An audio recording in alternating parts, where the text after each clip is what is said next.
Is all the press ready? We want to make sure y'all guys are ready, and ladies. Okay.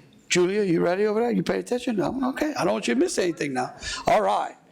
Well, certainly, I want to thank everyone for being here today. I want to recognize the legislative leadership and the Treasurer, State Treasurer John Fleming's here with us, who's a veteran as well, served in the Air Force, Navy.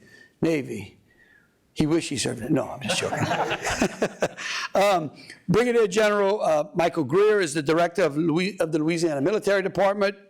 The Speaker of the House, Philip de Villiers, Senate President Cameron Henry, the Appropriations Chair, Jack McFarland, Senate Finance Chair, Glenn Womack, and the Speaker Pro Tem, Mike Johnson. This past Sunday, I took a trip over to the border at an invite by Governor Abbott. Both myself and the First Lady and 13 other governors went down to Eagle Pass, Texas, to get a briefing, where we got a full briefing from Governor Abbott and Adjutant General of the Texas National Guard. And then we went out and viewed the problem on the border. Now, we all know, in fact, I would say that probably everyone either watching or listening or reading the stories that are going to be written today, and many of the men and women behind us know someone who has lost a loved one to fentanyl. I mean, there are 125,000 Americans that we are losing on an annual basis due to this crisis. And we know, as Governor Abbott explained to us, that 30,000 pounds of fentanyl was seized at the border in Texas. That's enough to kill almost everyone in the country. And so this is an absolute emergency. What's interesting is when we went down there, okay, there are two ports of entry. There are two bridges that cross the Rio Grande and Eagle Pass.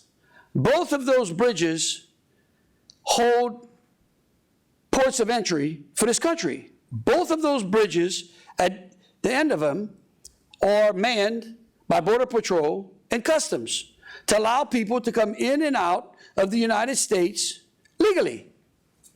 But what the government has done, what the president has done, is basically dog whistled to those who are trying to come into the country illegally and say, listen, if you just swim across the Rio Grande, we'll let you in that way. And so then all of a sudden, you start to see 5,000 and 6,000 people having to swim across the Rio Grande to get into the country, illegally, by the way, so that then our Customs and Border Patrol have to then process them. And in Texas, and then it puts pressure on Texas, which eventually puts pressure on Louisiana and other states around the country. So the governor decided that he was going to start to plug the holes in the border. And he used the National Guard to do so. In fact, the states of Iowa, the states of Florida, the states of Tennessee, the states of Missouri, the states of Alaska have all committed to send National Guard troops to help the state of Texas. Now, after I left that trip, as I was going back home, I called the Speaker and the Senate President first and told them about what we saw there and what that request was. And both of them recognized that Texas, while they seem to have taken the brunt of the people that are outward migrating from our state into their state, they like those people, we'd like them to stay. They recognize that Texas has always been a great neighbor to us. And that if they're calling, that we should heed that particular call. And so we put through talking to the legislative leadership and to the legislators, and we called and talked to Jack and to Glenn about what we needed to support our troops in sending them down to the border. They all agreed that we should do that. And so what we're doing here today is exactly that. Because the federal government will not act, because the president will not do his job, because Congress refuses to put in place a solid immigration plan that protects this country and allows people to come in and out of this country the way it has been done since the beginning, then the states are going to act. And so today we stand in uniform agreement in heeding Texas's call and Governor Abbott's call to send National Guardsmen down to the border. And I want to say something about that as well, because the general's going to repeat this if you have any questions for him. This actually serves a purpose in helping Louisiana too, because it shows and trains our National Guardsmen, of which I was one, for readiness and active duty and service, the things that they all sign up for. So this money that some people are claiming is wasted is not wasted. It helps to prepare our troops, it helps to train our troops, and it also helps our neighbors in Texas. And then there are some out there that are going to complain about a $3 million cost. Well, I would like them to look in the eye of the Kenner Chief of Police, Chief Conley, and ask him what the cost of that city is on a crime that's affecting his city, and a big chunk of it is by gangs of undocumented people. Or why don't you look into the eyes of the mother or the father or the uncle or the grandfather who has lost someone to fentanyl that we can directly trace to a border that is wide open, that is letting the cartel do as they please into this country. And so really, I tell you, this is one of the most proudest days I can even ever have imagined, to see all these great men and women here who are dedicated to public safety and to the security not only of the state of Louisiana, but of the nation as well. And so with that, I want to thank them personally, and I hope the citizens of the state thank them as well. And then I'd like to open this up to any questions that y'all may have. Yes, ma'am. What sort of duties will National Guard troops be authorized to undertake at the border? I'm going to let the general answer that. So the duties that we'll be expected to handle are those that we've been trained for and that the soldiers have participated in different exercises, as well as when they deploy for state emergencies here or elsewhere. So we'll be in support of the Texas National Guard in what they're doing at the border. Are troops permitted to detain migrants? So our troops will not be doing any detention. If they encounter illegal border crossers, they will refer those to local law enforcement who have the responsibility to make those arrests or do whatever it is under Texas law. Yes, sir. Did Governor Abbott ask for any specific type of personnel, such as communications specialists or engineering specialists? No, he didn't ask me for anything specific. We left it up. Look, one of those, General Freeloop, our new adjutant general, actually traveled to the border with me. I think y'all saw him in some of those pictures. And so I just put him in touch because his counterpart in Texas was there as well, and we just left that up to the generals. Yes, ma'am. Good morning. So you mentioned that this will help to train the troops. They'll be operating under the authority of the Texas National Guard, and then if there are any issues, who assumes liability? So for the first part, anytime that we plan this type of operation, that we mobilize soldiers, that they conduct training in order to make movement to Texas, those types of training events build readiness and capability in our National Guard in order to respond to state emergencies like they always have been. So it's a very good training event for us that we benefit greatly from. The second part to that is that they will be operating in Texas under the authorities of the Texas National Guard and doing missions as assigned through the Texas National Guard.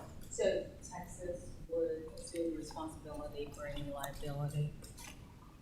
They will be doing their missions with the Texas Guard, and anything that extends to the Texas National Guard would also extend to our soldiers as well.